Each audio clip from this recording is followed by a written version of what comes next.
चंद्रायन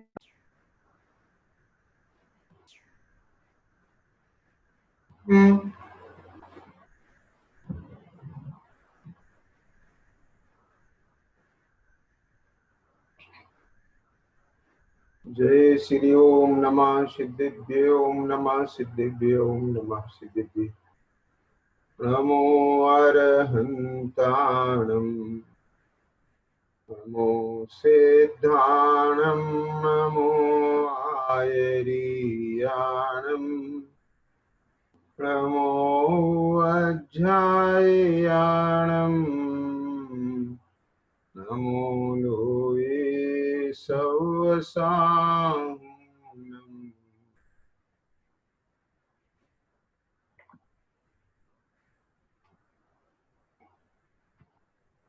मंगलमय मंगलकरण वीतराग विज्ञान नमो ताहि जाते भये अरहंतादिमान करि मंगल करि हूँ महा ग्रंथ करन के काज याते मिले समाज सब पामै निज पदिया।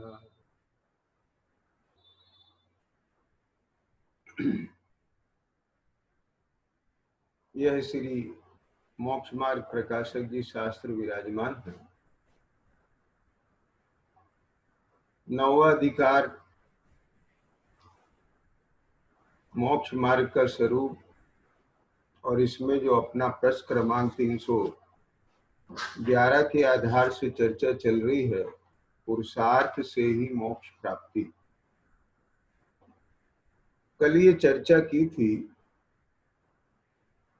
कि इस जीव को कदाचित संगी पंचेंद्री पर्याप्त पर्याय प्राप्त की मिली, इस जीव को ख्याल में आया।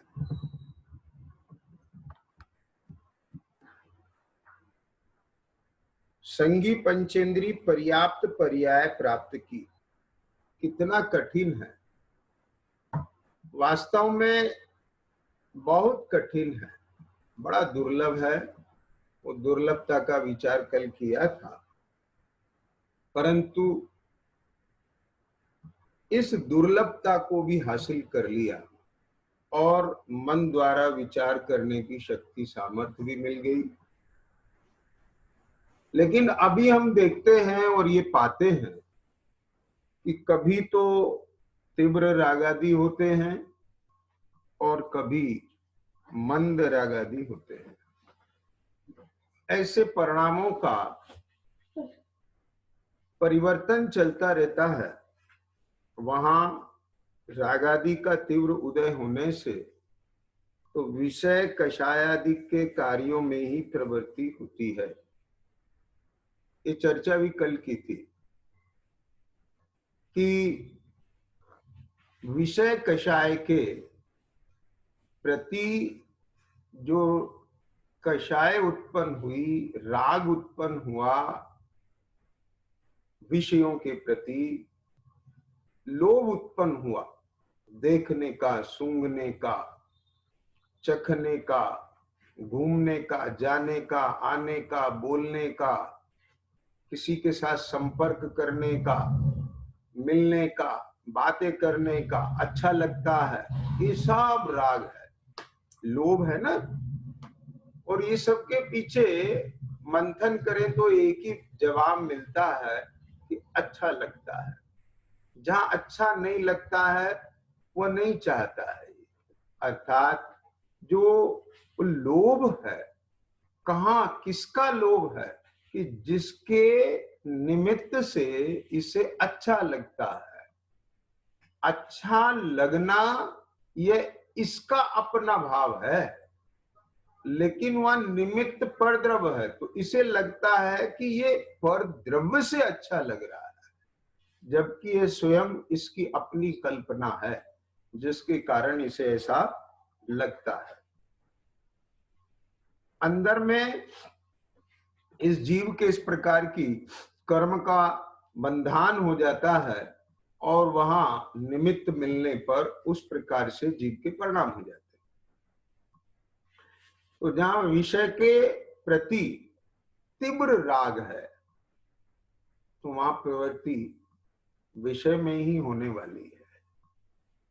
तो ये कल चर्चा की थी कि तीव्र उदय होने से तो विषय कषायादि के कार्यों में ही प्रवृत्ति होती है, उसी के विचार, उसी के संकल्प विकल्प सब वही चलते हैं।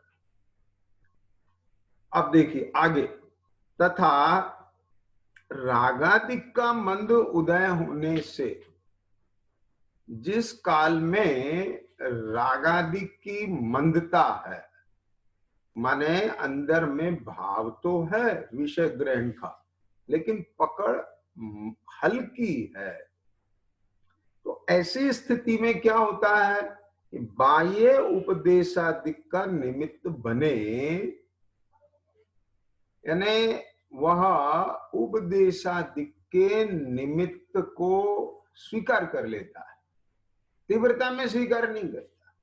जैसे मान लो आप ये समझ लीजिए कि आपका कोई विशेष राग है, तीव्र राग है, कहीं घूमने जाने का है ना, तो वहां आपको उपदेश का कोई निमित्त बन रहा है, अवसर मिल रहा है, तो आप उस अवसर को भी बाईपास करके, ओवरटेक करके, यानी उसको भी इग्नोर करके, क्या कहें, अनदेखा करके आप घूमने चले जाते हैं।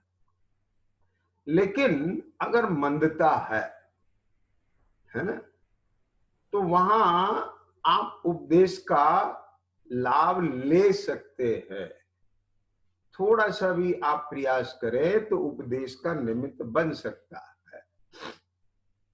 अब यहां राग मंद है, उपदेश का निमित्त बन गया, वहां स्वयं अब यहां से अपनी बात चालू हुई।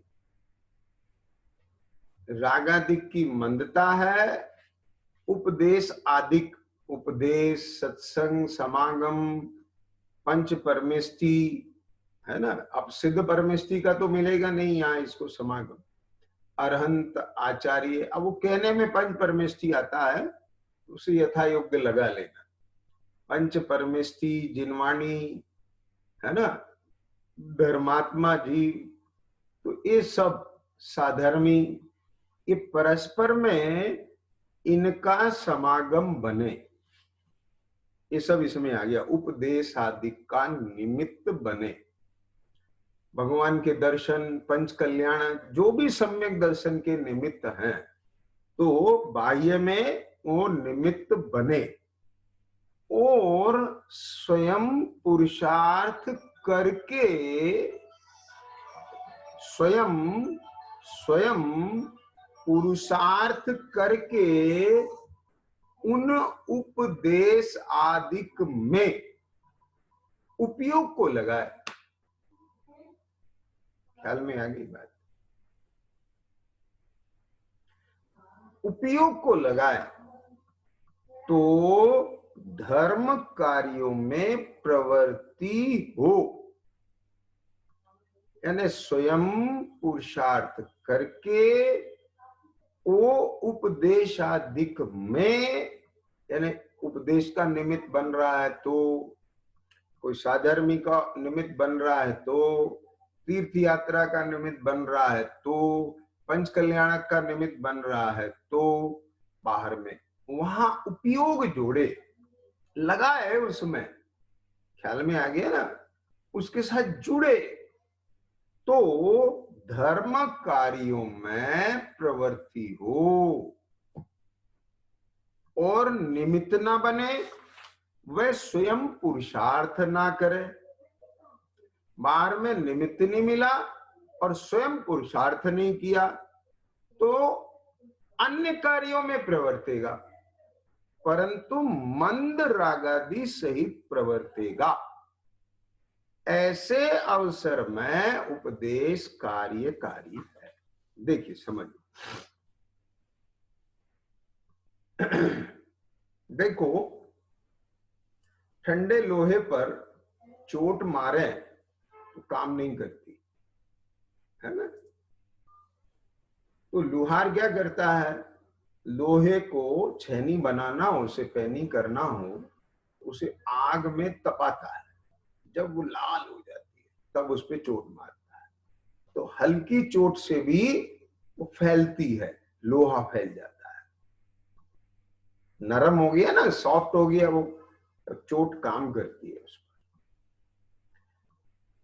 तो ये कहा जाता है आयरन कट्स द आयरन, लोहा लोहे को काटता है। लेकिन ध्यान रखना, गरम लोहे को कभी भी गरम लोहा नहीं काटता, गरम लोहे को ठंडा लोहा ही काटता है। क्या बोला? जिस लोहे को काटना है उसे आग में तपाया जाता है, और जिस छेनी से काटना है अगर आप उसे भी आग में तपा लेंगे तो तपे हुए लोहे पर तपी हुई छेनी रखेंगे तो दोनों मुड़ जाएंगे। तो जिसको काटना है वो गर्म होता है, जिससे काटना है वो ठंडा होता है। इसलिए सदैव ध्यान रखना। क्या कहा? हाँ, सामने वाला यदि गर्म हो रहा हो तो आप ठंडे रहना।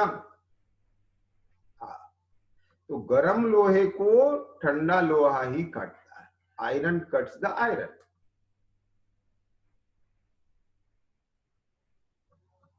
लेकिन चोट कब डाली जाती है? जब तक वो गर्म है। वहां डाली गई चोट कार्यकारी है। तीव्रता के काल में कार्यकारी नहीं है, मंदता के काल में उपदेश अधिक कार्यकारी है। क्योंकि जब तीव्र राग है ना तब तो सुनेगा ही नहीं, वो तो पूरा का पूरी चेतना उसी में लगी पड़ी है। वहां तो उसने पूरे सपने संजो रखे हैं, प्लानिंग कर रखी है, भावना भा रखी है, उसी के सब रात दिन बराबर वही चल रहा है। तीव्रता, वो विषय की पूर्ति की धुन लगी है पूरी तरह से। बड़ा मुश्किल है, वो तो कोई अपवाद ही होता है। हाँ, जैसे अभी बताया था कि कितना तीव्र राग था किसका, कि आज उस नट को कि आज मेरा विवाह होगा, है ना। तो उसके परीक्षण का अवसर आ गया था। प्रैक्टिस तो उसने दिन रात की होगी रस्सी पे चलने की, लेकिन आज तो उसे सबके सामने प्रदर्शन करना था और उसने कर भी दिया। समझ गए ना? तो कितना तीव्र राग था उसे अपना विवाह संबंधी। लेकिन एकदम से चैनल ऐसा बदला और वहां जम्बू स्वामी का वैराग वहां टिक गया जाके और खुद भी विरक्ति हो गई। ऐसे अनेक आते हैं उदाहरण, अनेक उदाहरण आते हैं। ठीक है, ऐसा नहीं है, लेकिन जो कथन होता है वो सामान्य होता है, अपवाद होते हैं। ख्याल में आ गई? जैसे नेमनाथ जी बारात जा रही है राजुल को ब्याने के लिए, रास्ते में विरक्ति हो गई, राग तो चल ही रहा था ना। दोनों भाई कुलभूषण देशभूषण कन्या पर तीव्र मोहित हैं, झगड़ रहे हैं आपस में, लेकिन एकदम विरक्त हो गया चित्त। तो ऐसे कम है, लेकिन सामान्य रूप से तीव्र राग आदि में पुरुषार्थ किसका होता है? विषय का शायद। और वहां भी देखिए, जिस पर्याय में अगर नजदीक सूक्ष्मता से विचार करें तो जिस पर्याय में तीव्र राग चल रहा है वहां तो प्रवृत्ति विषय कषाय की चल रही है ना।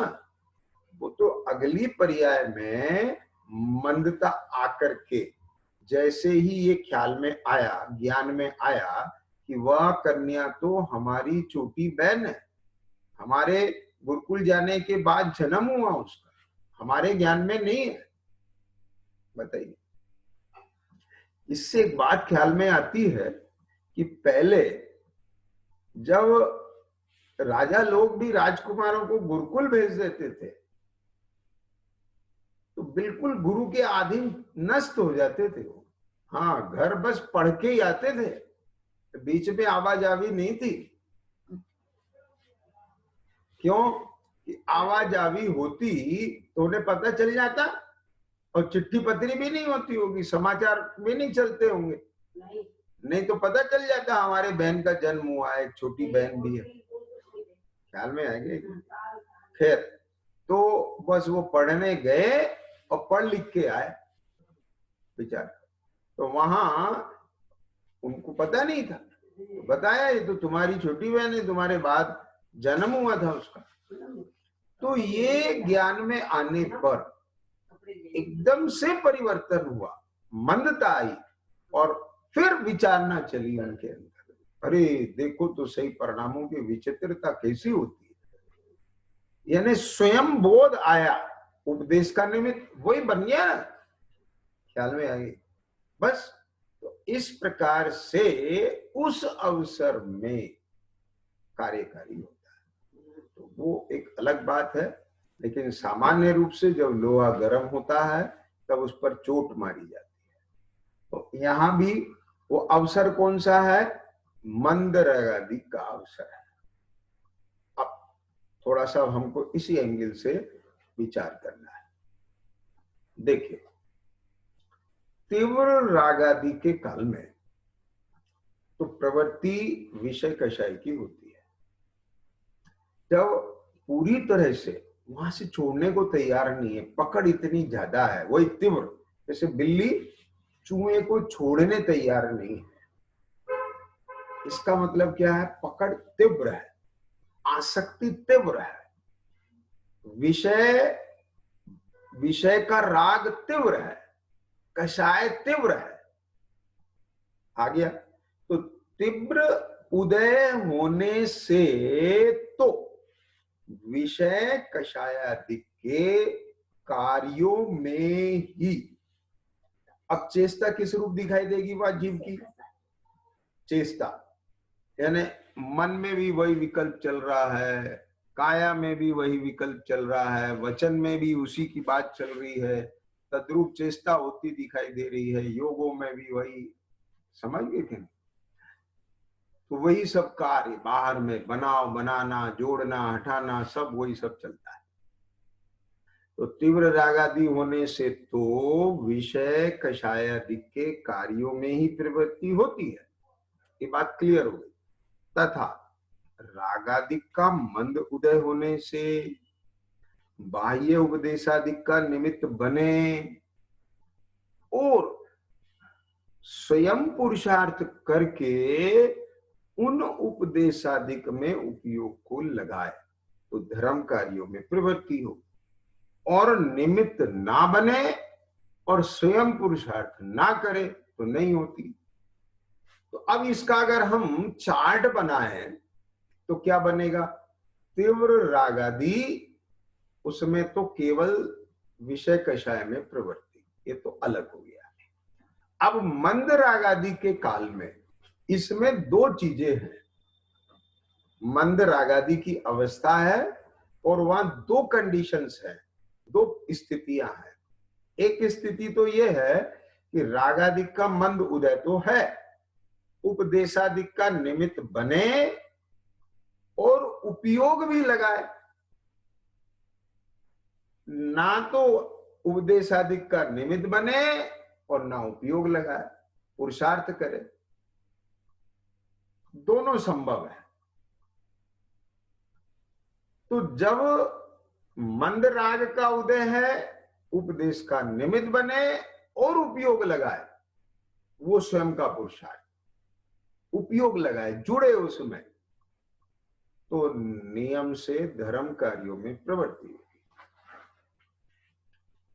और यदि निमित्त ना बने, निमित्त भी कब बने? जब कार्य हो तब निमित्त पे आरोप आता है, और स्वयं पुरुषार्थ ना करे, ठीक है, तब धर्म कार्यों में तो प्रवृत्ति नहीं होगी, तो अन्य कार्यों में प्रवृत्ति होगी। अन्य कार्यों से मतलब या तो सो रहा होगा, या तो खा रहा होगा, बना रहा होगा, किसी से बात कर रहा होगा, ये सब अन्य कार्य। उठना, बैठना, सोना, पीना, खाना, चलना, जाना, आना, देखना, सुनना, सूंघना, ये सब पर सन्मुख उपयोग जा रहा है और विषय कषाय में ही प्रवृत्ति है अन्य कार्यों में। लेकिन तीव्र राग सहित नहीं है, ये ध्यान रखना। तीव्र राग सहित नहीं है, कैसी है? मंद राग के साथ है। ख्याल में आ गया ना? अब यदि ऐसे अवसर में उसे भी कोई उपदेश का निमित्त बन जाए तो काम बन जाए, क्योंकि यहां अवसर है। मंद राग आदि की अवस्था में अवसर है।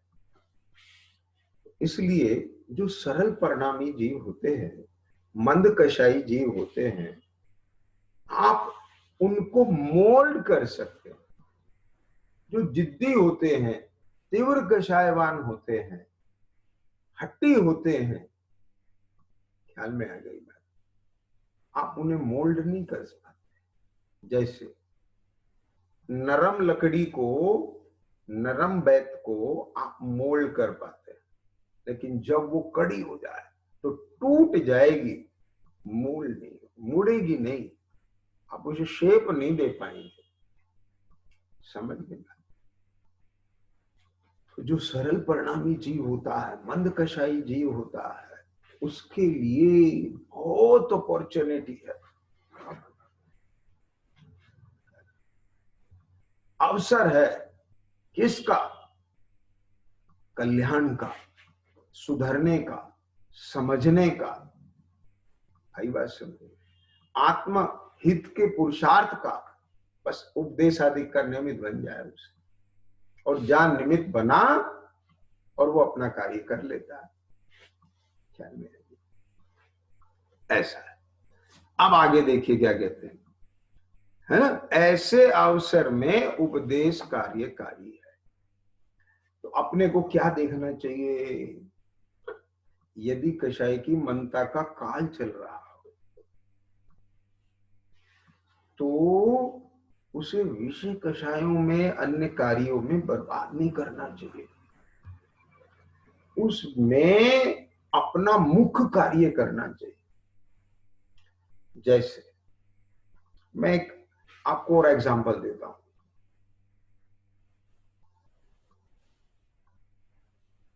आप फ्रेश है, फ्रेश समझ गए? रेस्ट ले लिया आपने, रिलैक्स है, फ्रेश है,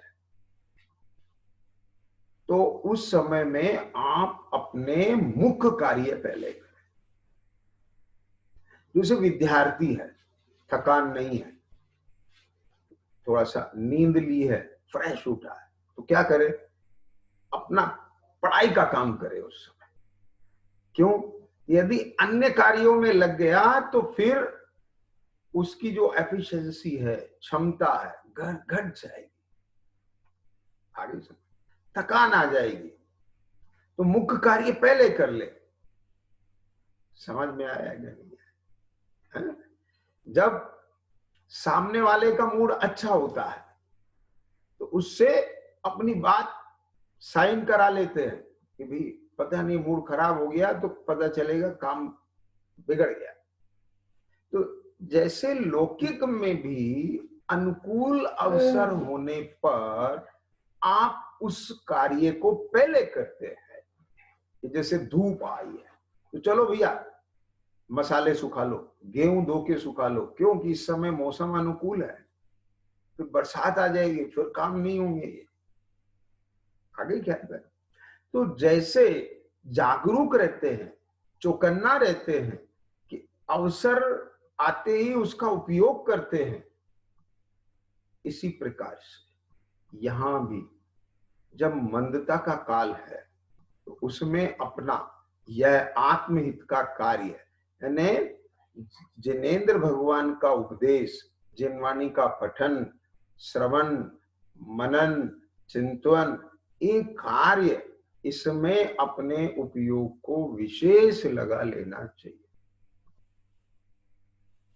तीव्रता में तो परिणाम ही नहीं आता है, वो तो उसी की धुन लगी रहती है बाह्य में, विषयों की, कषायों की। आप समझिए ना, अपने को भी कभी कभी होता है ना, विशेष तीव्र राग है, तीव्र, चलो भाई अब इसको लाना ही है, इसको करना ही है, धुन लगी है बाह्य किसी का। अब उसमें तो फिर आपके चित्त में वही वही वही वही चल रहा है ना, तो यहाँ नहीं लगेगा, बैठने नहीं देगा वो विकल्प, तीव्र विकल्प है। लेकिन मंद विकल्प है, जैसे बच्चे हो, उनको थोड़ा समझा बुझा करके और अपन आपके काम में लग जाओ तो वो भी खेल में लग जाते हैं, तो काम बन जाता है। समझ में आ गया? और बच्चा बिल्कुल आपको बैठने, चलो घर, चलो घर, चलो घर, रोए रोए, बिल्कुल नहीं बैठने दे, तो अब क्या होगा? अब तो बैठने ही नहीं देगा ना। बस, तो ये चीज ख्याल में आ गया। तो ये अनुकूलता देखना चाहिए। अब मान लीजिए क्या करना है, अब इसमें भी आपके मंदता का काल है, ठीक। अब उस मंदता में भी आपके भीतर भावना भी अच्छी हो रही है, परिणामों की भी, उत्साह भी है, सब है। तो अब ऐसे में सबसे पहले प्रयोजनभूत कार्य, यानी दो टूक निर्णय का कार्य, भाव भाषण का कार्य, उसे पहले प्राथमिकता देना चाहिए पार्टी। अब यदि ऐसे में आप यहां धर्म कार्यों में भी कोई ऐसे काम लेके बैठ गए कि जैसे मान लीजिए पुराण आदि पढ़ रहे हैं, या अथवा आप अपनी अलमारी को सही व्यवस्थित कर रहे हैं, या और दूसरे भक्ति पाठ करने में लग गए, तो फिर वही स्थिति आ जाएगी। यानी ये देखना कि जब थोड़ा सा उपयोग की थकान महसूस दे जाए, या ऐसी स्थिति हो, चित्त कम लग रहा हो, तो फिर चूंकि प्रथमान योग में तो फिर भी चित्त लग जाता है, भक्ति आदि पाठ में तो इसको विशेष संस्कार होने से फिर भी चित्त लग जाता है, तो तब उनका आलम्बन लेकर के फिर अपने आप को उठा लेना चाहिए। तो ये भी एक क्या कहें इसे, ये भी एक नुक्ता है, ये भी एक कला है, एक मैनेजमेंट करना, प्रबंध करना कि मुझे कब कैसे अवसर में अपना उपयोग कहाँ कैसे लगाना, किस साधन से उठना, किस प्रकार से अपना प्रयोजन साधना। आप समझ गए ना? ये सब अभ्यास से, अनुभव से ये सब चीजें कार्यकारी बन जाती है। तो यहां पर क्या ये बात क्लियर हो गई कि यदि रागादिक का मंद उदय है, बाह्य में उपदेशादिक का निमित्त बना, और वहां स्वयं पुरुषार्थ करके उन उपदेशादिक में उपयोग को लगाए, तो धर्म कार्य में प्रवृत्ति, और निमित्त ना बने और स्वयं पुरुषार्थ ना करे, तो अन्य कार्यों में ही प्रवृत्ति। आप समझिए? तो देखो बहुत सारे मंद कषायवान जीव होते हैं, ठीक है। अब ऐसा नहीं है कि उन्हें कोई पकड़ ही है, करना ही है, लेकिन फिर भी लगे रहते हैं बस घर को साफ सुथरा बनाने में, ये सजाने में, लगाने में, करने में, इन सब चीजों में। थोड़ा सा टीवी देख लिया, फोन देख लिया, इधर बैठ गए, उनसे बात कर ली, ये कर लिया, बस दिन पूरा हो जाता है उनका। लेकिन अगर उनको थोड़ा सा बाहर में ऐसा समागम बन जाए और वहां वो अपने आप को, अपना चित्त लगा ले, तो उन्हें बड़ा आनंद आ सकता है। अरे ये तो कोई अपूर्व बात है, इसमें तो मेरा प्रयोजन भाषित होता है, गजब बात है, ये तो कभी सुनी नहीं है। तो ऐसे परिवर्तन आ जाता है उनके अंदर। देखा है, बहुत जीवों को ऐसा देखा है, होनहार बढ़िया हो जाती है उनकी। तो ये सारी बातें ख्याल में लेना चाहिए। तो यह दो बात, एक तो सहज ऐसे मंद कषायवान जीव दिखते हैं, तो उनको भी सहज भाव आता है प्रेरित करने का, धर्म में लगाने का। और स्वयं के लिए भी ऐसा ही है, जैसे ही अपने को ऐसा लगे ये अनुकूल अवसर, तुरंत अपना उपयोग विशेष लगा लेना चाहिए, विशेष पुरुषार्थ करना चाहिए। ख्याल में आ गया? अब आगे देखो क्या कहते हैं। प्रश्न क्रमांक 312 पर विचार शक्ति रहित जो एकेंद्रियादिक हैं उनके तो उपदेश समझने का ज्ञान ही नहीं है। अब देखिए यहां पर तो कर्म का ही निमित्त है। अब क्या करें बोलो, उनके तो विचार शक्ति है ही नहीं कि उपदेश का निमित्त भी मिले। ख्याल में आया असंगी जीव है तो वो क्या करेगा, 2 इंद्री 3 इंद्री जीव है, वो क्या करेंगे। वन जंगल में मुनिराज बैठे हैं, ठीक, तो वहां जो संगी पंचेंद्री पशु है वह भी उनके मुख मुद्रा बॉडी लैंग्वेज भाव समझते हैं। हाँ, उनकी क्रूरता भी शांत हो जाती है। लेकिन वहां पर 2 इंद्री 3 इंद्री भौरा, मक्खी मच्छर चींटी मकोड़े घूम रहे हैं। अब मुनिराज उपदेश दे रहे हैं, वो काम नहीं करेगा उनको, क्योंकि उनमें वो क्षमता नहीं है। ख्याल में आ गया, ये मतलब लेना। आहार दान का प्रसंग है, वो 4 जीव बैठे हुए थे वहां, ठीक, तो अब वो पशु थे लेकिन संगी थे, तो उनके भी अंदर में ऐसा भाव उछल रहा है। वहां भी उन्होंने तिर्यंच भी शेर की पर्याय में, हाथी की पर्याय में, बंदर की पर्याय में सम्यक दर्शन प्राप्त कर लेते।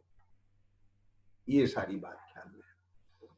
तो विचार शक्ति रहित जो एक इंद्रियादिक है, एक इंद्रिया आदिक, आदिक में कहां तक लेना, असंगी जीव तक लेना, ठीक है, असंगी पंचेंद्री जीव तक ऐसे लेना, उनमें विचार शक्ति नहीं होती। उनके तो उपदेश समझने का ज्ञान ही नहीं है। वहां तो योग्यता ही नहीं है, उपदेश का निमित्त बने तो भी योग्यता नहीं, पुरुषार्थ क्या करेंगे वो। और तीव्र रागादि सही जीवों का उपयोग उपदेश में लगता नहीं है। ख्याल में है गई बात। अब समझ लीजिए, इस लोक में सिद्ध परमात्मा को छोड़ दीजिए तो संसारी जीव कितने अनंत, बहुत, समझ लीजिए, है ना। इसको हम ऐसे कहें, इतने हैं मान लीजिए, बहुत इतने। अब उनमें से इतने जीव, इतने तो वो निकल गए जो विचार शक्ति रहित है। अब कितने बच्चे, सिर्फ इतने से बच्चे, थोड़े से, बाकी सब निकल गए एक इंद्रियादि में, बस थोड़े से बचे इतने से। अब इतने में भी विचार शक्ति वाले भी, संगी पंचेंद्रिय भी, उनमें तीव्र राग आदि वाले, अब उन्हें भी निकाल दो तो अब कितने रह गए, बस इतने से बच गए, इतने से बस मंद राग वाले, क्योंकि तीव्र राग आदि वाले जीव बहुत है, मंद राग आदि वाले थोड़े हैं। क्या समझ में है? फिर से अनंत जीव राशि है, उनमें असंगी पंचेंद्री तक, एकेंद्री से लेकर जीव बहुत हैं और संगी जीव बहुत थोड़े हैं, बहुत थोड़े। समझ में आ गई। अब उनमें संगी पंचेंद्री जीवों में भी तीव्र राग वाले बहुत हैं, मंद राग आदि वाले थोड़े हैं। तो अब देखो आप, कितने में से कितने रह गए, आई समझ में बात। आता है इसका बहुमान, यानी रागादि की मंदता का अवसर भी दुर्लभ। अब ध्यान से सुनना बात, थोड़ा सा मैंने कल भी हिंट किया था, ये जो क्षोभशम होता है इसकी भी कीमत आना चाहिए। हाँ, कीमत आएगी तो उसका उपयोग सही करेंगे आप, नहीं तो दुरुपयोग कर देंगे। तो ऐसे रागादि की मंदता के काल की भी ख्याल में तो आए ना, कितनी दुर्लभता है। क्या बोला, तो क्या कहते हैं, इसलिए जो जीव विचार शक्ति सहित हो और जिनके रागादि मंद हो, क्या कहा, ठीक है, तो अपन विचार शक्ति सहित और रागादिक की मंदता है। तो अब बोलो कितने, जैसे कहते हैं ना कि देखो भैया 10 लाख बच्चे बैठे थे इम्तिहान में, कोई एग्जाम है ऐसा, तो उसमें 10 लाख बच्चे बैठे थे और 10 लाख में से केवल 10 बच्चे पास हुए। क्या बोला? और उन 10 बच्चों में से हमारा बच्चे का नंबर है। तो आपको कितना प्राउड होता, कितना खुशी होती, कितनी प्रसन्नता होती भीतर में है? बार बार अहोभाव आता है कि 10 लाख बच्चे बैठे और 10 बच्चे पास हुए, सेलेक्ट हुए, उनमें हमारे बच्चे। समझ गए ना? तो ऐसे अनंत जीव राशि, उनमें से संगी जीव कितने? बहुत थोड़े। और उनमें से भी तीव्र राग वाले बहुत और मंद राग वाले थोड़े। और मंद राग में भी ऐसे जीव जिन्हें उपदेशादि का निमित्त नहीं मिला, वो बहुत है। और मंद राग है और उपदेश का निमित्त मिला, तो ये यहां भी पास हो गए। अब भैया क्या करना?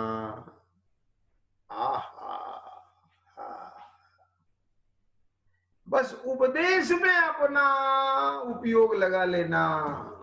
क्या कहा भैया? स्वयं पुरुषार्थ कर लेना, उपदेश में क्या कर लेना? अपना उपयोग लगा लेना। तो क्या होगा इससे? धर्म की प्राप्ति हो जाएगी, मुक्ति का मार्ग शुरू हो जाएगा, जीव का कल्याण हो जाएगा, भला हो जाएगा।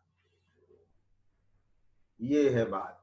क्या फिर से कि विचार शक्ति हो, रागादिक मंद हो, उपदेश का निमित्त मिले तो धर्म की प्राप्ति हो जाए, तो भला हो जाए। इसी अवसर में पुरुषार्थ कार्यकारी है। इसी अवसर में पुरुषार्थ कार्यकारी है, यानी ये अनुकूल अवसर है जहां यदि चेष्टा की जाए, मेहनत की जाए तो कार्यकारी है। पानी को बिलोना कार्यकारी नहीं है, दही को मथना कार्यकारी है। कुछ समझ में आ गया भाई? है ना? तो क्या कहते हैं? इसी अवसर में पुरुषार्थ कार्यकारी है। तो अब ये चीज निकली, तो क्या करें फिर? कि जब भी मंदता का काल आए तो अपने प्रयोजनभूत कार्य को कर लेना ही चाहिए। क्यों? क्योंकि भैया वो अवसर अधिक समय नहीं टिका रहता। त्रस पर्याय की स्थिति बहुत थोड़ी, उसमें संगी पर्याय बहुत कम समय की, और उसमें भी फिर मंद राग का काल बहुत समय, और उसमें भी फिर उपदेश का निमित्त बना रहे। बोलो, तो ये सब दुर्लभ है, उत्तरोत्तर दुर्लभ है। आया ना ख्याल में बात? बस थोड़ा सा इशारे में समझ लीजिए, भीतर में ये भाव ग्रहण कर लीजिए कि हम उस पोजीशन पर खड़े हैं कि जो बहुत दुर्लभ है, बड़ा दुर्लभ है वहां पहुंचना। और हम वहां पहुंच गए तो बस अब भी काम नहीं किया तो फिर कब होगा? अब देखिए क्या कहते हैं, एकेंद्रियादिक तो,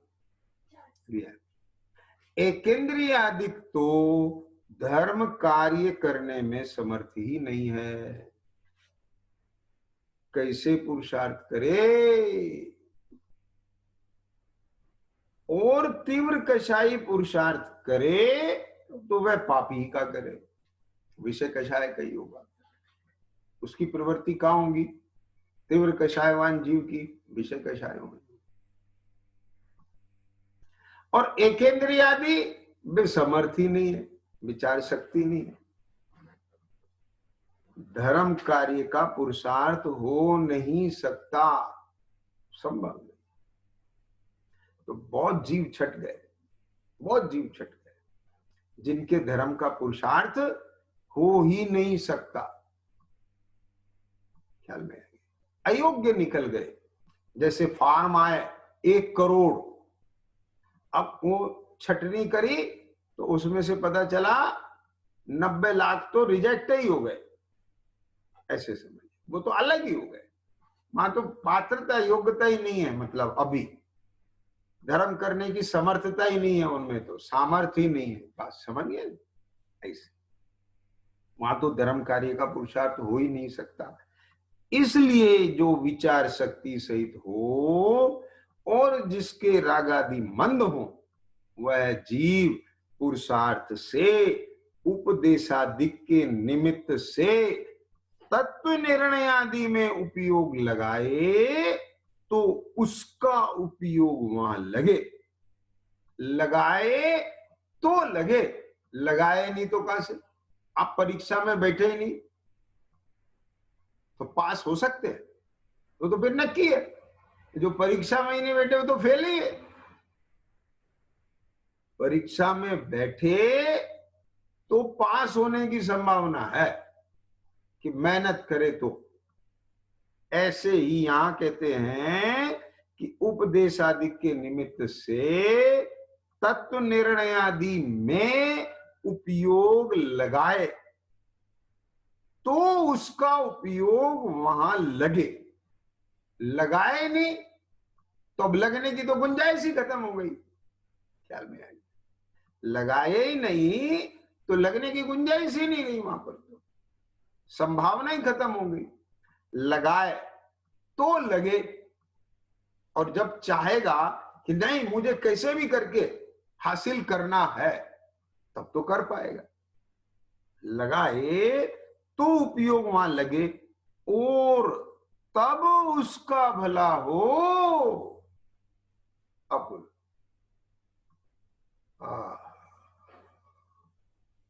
ख्याल में आ गई। अब ये नक्की कर लेना भैया, ये दही में से मत के जो नवनीत निकल रहा है, उस नवनीत को तुरंत तपा लेना, नहीं अभक्ष हो जाएगा वो। हाँ जी, अब समझ गए होंगे मैं क्या कहना चाह रहा हूं। अब जो यहाँ पर मंथन चल रहा है उसमें से जो नवनीत निकलने वाला है, यानी जो निर्णय बनने वाला है, उसे तुरंत तपा करके माने उसको कार्य में ले लेना, अपने नक्की कर लेना, बिल्कुल क्लियर। बस अब माथा खराब नहीं करना हमको, हमारा ये डिसीजन हो गया भाई। तो देखो क्या कहते हैं, हाँ उपयोग वहां लगे तब उसका भला हो, यदि इस अवसर में भी तत्व निर्णय करने का पुरुषार्थ ना करे। अब ये थोड़ा सा बहुत संभल करके समझने वाली बात है। यदि इस अवसर में भी, कौन से अवसर में? विचार शक्ति भी मिली, उपदेशादिक का निमित्त भी मिला, और राग आदि की मंदता भी है, पर उपयोग नहीं लगाया, तत्व निर्णय करने का पुरुषार्थ नहीं किया। तो क्या किया? प्रमाद से काल गमाए। क्या करे? प्रमाद से काल गमाए। अब ये प्रमाद शब्द आया है, समझिए ना। हाँ, तो यहां पर अनुत्साह को भी प्रमाद कहते हैं, आलसी पड़े रहने को भी प्रमाद कहते हैं। तो अब ये प्रमाद शब्द का उपयोग किस अर्थ में हो रहा है? कषाय के अर्थ में हो रहा है, अनुत्साह उत्साह के अर्थ में हो रहा है, आलसी और उद्यमी के रूप में हो रहा है। ये अलग अलग स्थान पर अलग प्रकार से देखना। तो यहां क्या है? प्रमाद से काल गमाए, मतलब कि जो यह तत्व निर्णय करने का ये जीव को जो उत्साह होना चाहिए, अपना लगना चाहिए, वो नहीं लग रहा है।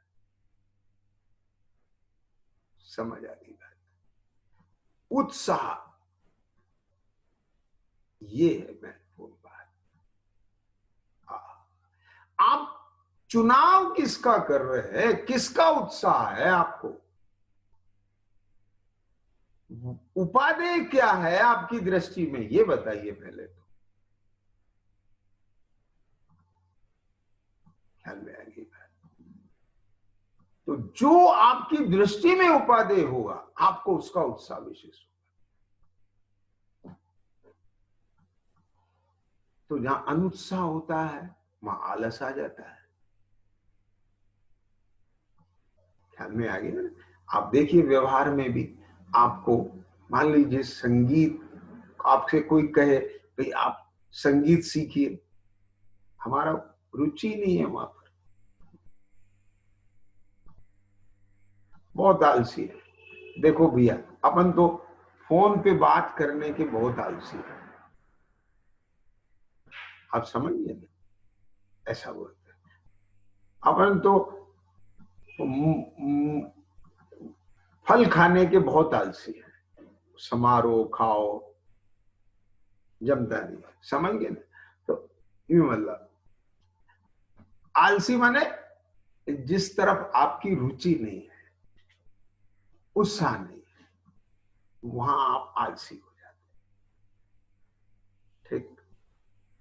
और जहां आपका रुचि होती है, वहां पहाड़ भी तोड़ लाते हैं, आसमान के तारे तोड़ लाते हैं, यानी ऐसे काम, ताकत आ जाती है, हिम्मत आ जाती है, सब फटाफट दम दम कर देते हैं, है ना? नहीं तो सामने रखी हुई वस्तु उठाने में आपको जो है आलस आता है, अनुत्साह दिखाई देता है। मेरा मतलब समझ गए ना? तो अब देखिए यहां क्या कहते हैं, यदि इस अवसर में भी, कौन से अवसर में? जो बहुत दुर्लभ, बस पता नहीं कैसे मिल गया। ख्याल में आ गया? कौन सा अवसर? संगी पंचेंद्री पना, विचार करने की शक्ति, राग आदि की मंदता, उपदेश आदि का निमित्त, ये सब मिल गया, पर वहां निर्णय करने का पुरुषार्थ ना करे तो क्या करे? प्रमाद से काल गमाए। ये किसके सापेक्ष बात हो रही है? तत्व निर्णय के सापेक्ष बात हो रही है। तब अब आपको इसका अर्थ समझ में आएगा कि भीतर में तत्व के निर्णय का कोई उत्साह नहीं है, उसकी रुचि नहीं है, पर द्रव्य से भिन्न आप में रुचि, उत्साह नहीं है। आपके नाम पर भी शरीर संबंधी, इंद्रिय संबंधी, विषय भोग संबंधी, ये तो चलेगा, परिवार कुटुंब संबंधी, ये सब चलेगा, लेकिन ये आत्मा वात्मा हम नहीं जानते, उसकी कोई लगन रुचि नहीं। आत्मा की बात सुनते तो कान में डटक आ जाती है। आई बात समझने के लिए? तो यहां क्या कहते हैं, देखिए, तत्व निर्णय का पुरुषार्थ ना करे, प्रमाद से काल गमाए, तो वहां दो स्थिति बनती है। हाँ, ये जरा सा समझने की बात है। या तो मंद रागादि सहित, या तो, अब रागादि तो मंद है वहां, समझ गए ना? उसी की तो बात चल रही है, ये बहुत दुर्लभ है, विचार शक्ति सहित रागादि की मंदता का होना बहुत दुर्लभ है। या तो मंद रागादि सहित विषय कषायों के कार्यों में प्रवर्ते, में ही प्रवर्ते। जैसे बहुत सारे लोग ऐसे हैं, विचार शक्ति भी है, रागादिक भी मंद है, सरल स्वभाव है, उन्हें यदि कोई बात कहें तो बहुत जल्दी समझ जाते हैं, एक्सेप्ट कर लेते हैं, अड़ियल नहीं है, जिद्दी नहीं है। ख्याल में आ गया कि नहीं है? डेटेड नहीं है, समझते हैं बात, समझाने वाला चाहिए, उनकी समझ में आ जाती है। आप समझ गए, लेकिन उन्हें निमित्त नहीं बनता है, ऐसा ख्याल में है। तो वो क्या करते हैं, बस उठना बैठना खाना पीना सोना कमाना धमाना, इसी में उनका जीवन पूरा हो जाता है। ये चीज तो मंद रागादि सहित विषय कषायों के कार्यों में ही प्रवर्ते। अब उन्हें कुछ पता ही नहीं इससे आगे, या और पता भी है, समझ गए। हाँ, अकेला ये नहीं है कि पता नहीं है, पता भी है, लेकिन उधर का अनुत्साह है, स्वयं उपयोग नहीं लगाना चाहते उधर अभी, ठीक, अनुत्साह है, वो भी इसी में आ जाएंगे। तो मंद रागादि सहित बस वो विषय कषाय में प्रवृत्त, या व्यवहार धर्म कार्यों में प्रवृत्त। अब व्यवहार धर्म कार्यों में प्रवृत्ति का मतलब क्या है, दर्शन पूजन पाठ, समझ गए, शास्त्र पढ़ना सुनना। हाँ, कि ये तो फिर उपदेश आदि में लगे ही हैं, नहीं, क्या कहा, तत्व निर्णय का पुरुषार्थ तो नहीं कर रहे हैं, ये विशेष बात है। व्यवहार धर्म कार्यों में प्रवृत्त, आप इनसे 4 घंटा विधान करा लो, पूजा करा लो, लेकिन 15 मिनट अगर वो तत्व की बात समझाने लगो, भेद विज्ञान की बात, हाँ हाँ वो तो ठीक है, बस ठीक है, बस ठीक है, ये स्थिति होती, अनुत्साह है वहां प्रमादी है। आई बात समझ में कि नहीं आई? व्यवहार धर्म कार्यों में प्रवृत्त, क्या बोला, आप सुनना ध्यान से, सवेरे से लेके रात तक,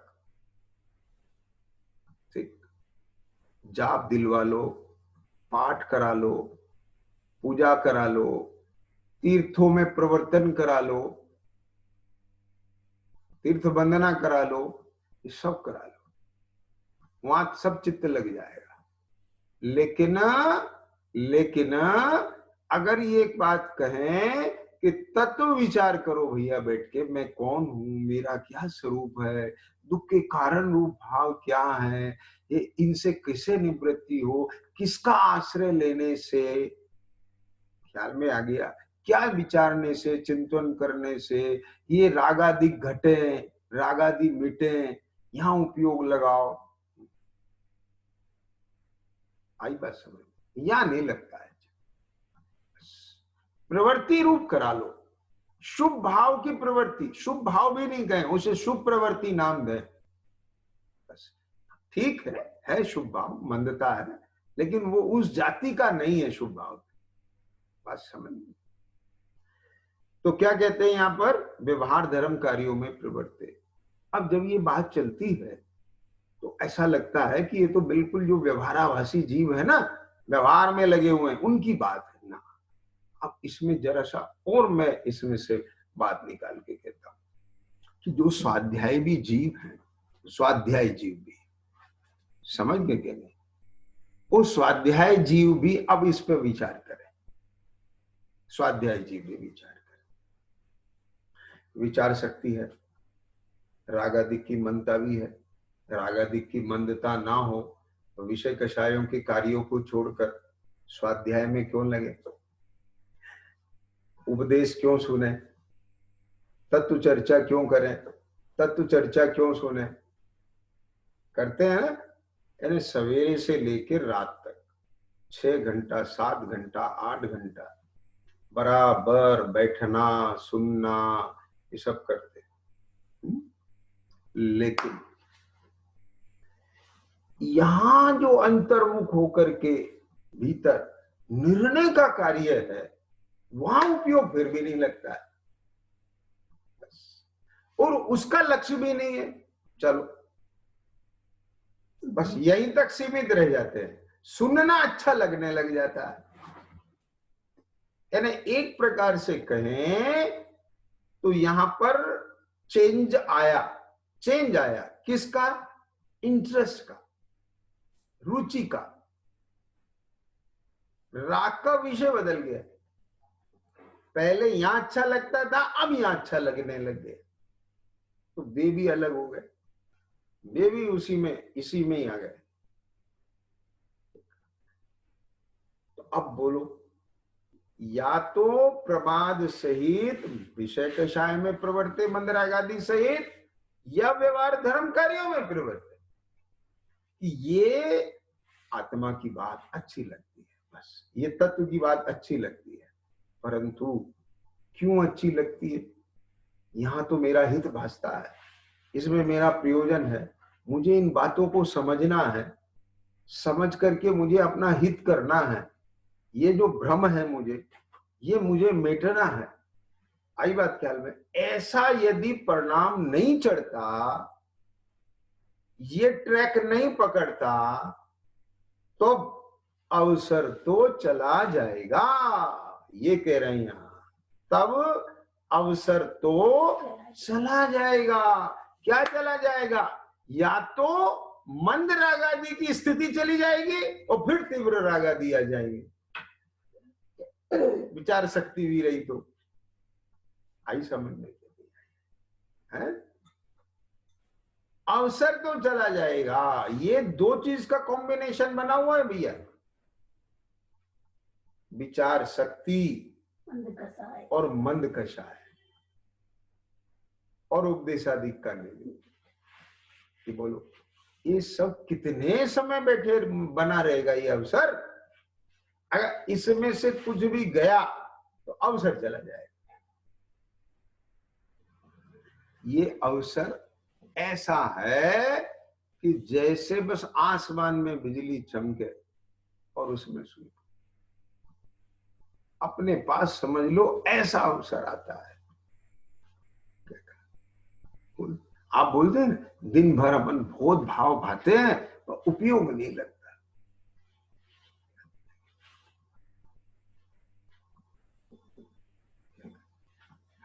तो कभी कभी उपयोग लगता है, बहुत दुर्लभ है ये। हाँ, कल बताएंगे, अब समय हो गया है, कल चर्चा करेंगे कि वहां से भी उसको भी और अनुकूल बना लेते हैं। जैसे कुछ लोग पुरुषार्थी होते हैं, मान लीजिए पिताजी ने पार्टीशन किया, डिवाइडेशन किया प्रॉपर्टी का, और एक पुत्र को ऐसा खेत दे दिया जो बंजर है, लेकिन वह भी वहां उद्यम करके उसको भी बहुत ऐसा बना लेता है कि उसमें बीज डालें तो कार्यकारी हो जाए। तो वहां भी पुरुषार्थी जीव, उसे जरा सा पांव रखने की जगह मिले तो पुरुषार्थ के बल पर अपना स्थान बना लेता है। ख्याल में आया? वो तो हो गई उसका समझ लीजिए उसका जो रेशो है वो ज्यादा है। लेकिन कहीं कहीं क्या होता है, अपने को गुड लक ऐसा है कि अच्छा मिल गया। क्या अच्छा मिल गया? खेत भी अच्छा मिल गया, और उतना हमारा पुरुषार्थ कम है तो भी अब खेत अच्छा मिल गया, उसमें काम करने से और उत्साह बढ़ गया तो काम बन जाता है। आप समझ लीजिए। तो कुछ चीजें ऐसी होती हैं कि बनाव बड़े मुश्किल होते हैं, लेकिन अगर जो है बनाव बन रहे हैं तो हमें उसका लाभ उठा लेना चाहिए। तो अवसर तो चला जाएगा, और अगर ये अवसर निकल गया तो क्या होगा? अब ये लिख दिया पंडित जी ने, संसार में ही भ्रमण होगा। और होगा क्या? अवसर निकल गया तो क्या होगा कि संसार में ही भ्रमण होगा। जो कल चर्चा की थी कि काल अनंत निगोद मजार बीत्यो एकेन धृतंधा, बस वापस पंच प्रावर्तन में फिर रुलने लग जाएगा, जन्म मरण होता रहेगा। अवसर तो अब हाथ से निकल गया, अब बार बार अवसर नहीं मिला। जो अवसर का लाभ नहीं उठाते उन्हें अवसर बार बार नहीं। सहजानंदी शुद्ध स्वरूप अविनाशी मैं आत्म स्वरूप सहजानंदी शुद्ध स्वरूप अविनाशी मैं आत्म स्वरूप सहजा